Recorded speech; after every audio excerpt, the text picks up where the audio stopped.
this video, we'll talk about some of the behaviors that are influenced by neurotransmitters. So while it's not included in the textbook, it is something that's important for you to know. So it's important to, by the end of the semester, to have an understanding of what neurotransmitters are associated with certain types of behaviors. And after we get through the anatomy section, we'll go on and we'll talk about some of these behaviors and specifics of neurotransmitters. But I want to introduce you to these concepts now so that when we come back to them, hopefully that repetition will help you remember. There's also a quiz question that's associated with the functions. Now, in order to answer those quiz questions that I referred to, you'll either need to refer to the table here in this video or in the lecture notes, because this information is not found in the textbook. So I'm going to go through each one of these. So acetylcholine, which is similar to an amino acid, plays a role in memory. We see a loss of neurons early on in Alzheimer's disease in an area of the brain called the hippocampus. And these cells in that hippocampus produce acetylcholine.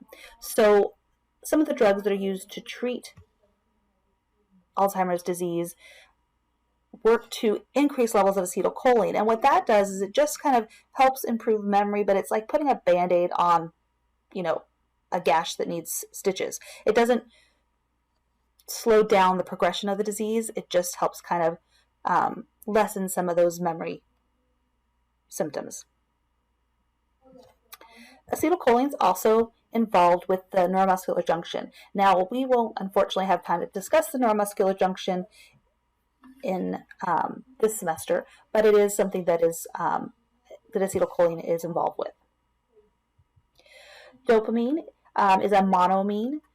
It's also a catecholamine, and remember there's 4 monoamines: dopamine, norepinephrine, epinephrine, and serotonin, and 3 catecholamines: dopamine, norepinephrine, and epinephrine.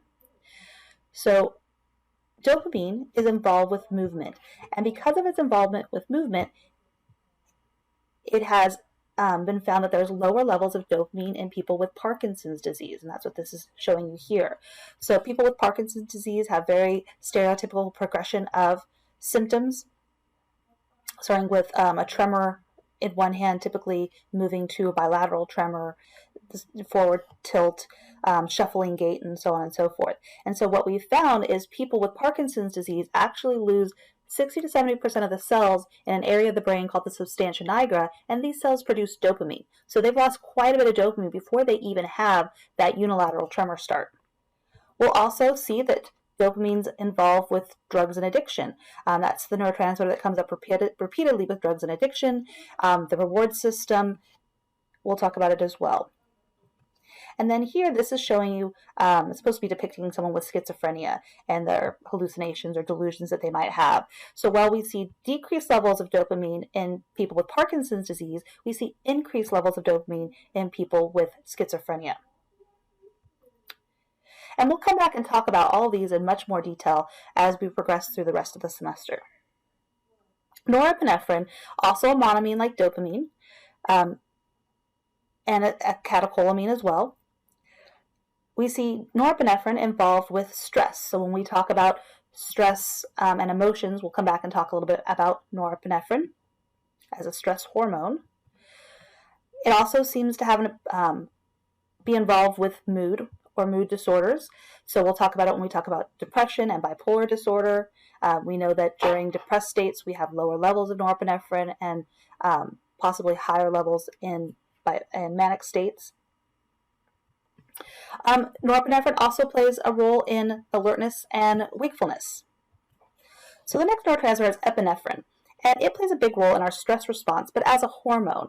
And so norepinephrine and epinephrine are those neurotransmitters that can have both a job as a hormone and as a neurotransmitter, and we'll talk about those differences later on.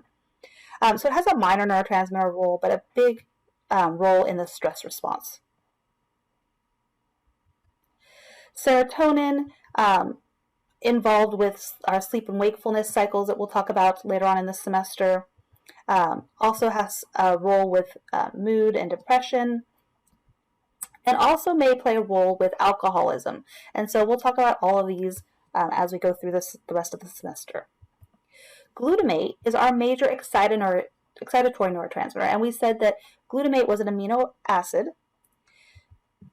So while we already said that dopamine, excessive levels of dopamine appear to play a role in schizophrenia, glutamate may also play a role. And we'll talk about these two theories of schizophrenia towards the end of the semester.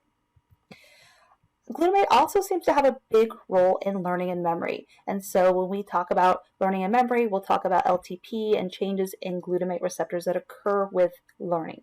GABA is our major inhibitory neurotransmitter, and it also has a big role in sleeping, where we have all these symptoms we'll see that arouse us and keep us awake during the day, and then GABA kind of comes and shuts all those down, inhibits all of those.